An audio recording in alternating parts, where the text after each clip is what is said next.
திரைப்படங்களுக்கு கிடைக்கும் அதிகபட்ச அங்கீகாரன்றது ரசிகர்களுடைய கைத்தட்டல்னே சொன்னாலும், சர்வதேச திரைப்பட விழாக்கள்ல அவர்களுடைய திரைப்படங்களுக்கு கிடைக்கும் அங்கீகாரம் இயக்குனருக்கும், நடிகருக்கும் பெரும் உத்வேகத்தையும் கொடுக்கும். அவர்கள் சரியான பாதையில தான் பயணிக்கிறாங்க அப்படின்றதையுமே உறுதியையும், தன்னம்பிக்கையும் தரும். அந்த வகையில கடந்த 2022ஆம் ஆண்டு இந்தியா சார்புல ஆஸ்கார் விருதுக்கு பரிந்துரைக்கப்பட்ட கூழாங்கல் படத்தை இயக்கிய அறிமுக இயக்குனர் பி.எஸ். வினோத் ராஜனுடைய அடுத்த படைப்பாக சிவகார்த்திகேயன் தயாரிப்பில் சூரி நடிப்பில் உருவாகி இருக்கிற கொட்டுக்காளி திரைப்படம் இருக்கு. இந்த திரைப்படத்தோட டீசர் மட்டும் வெளியாகி இருக்கிற நிலையில இந்த படம் இன்னும் திரையரங்கில் வெளியாகலை.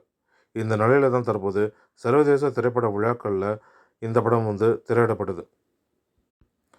அந்த வகையில் தற்போது நடந்துட்டு வரும் 53வது டிரான்சில்வேனியா சர்வதேச திரைப்பட விழாவில் சிறப்பு ஜூரி விருதையும் கொட்டுக்காளி திரைப்படம் வென்று அசதியும் இருக்கு.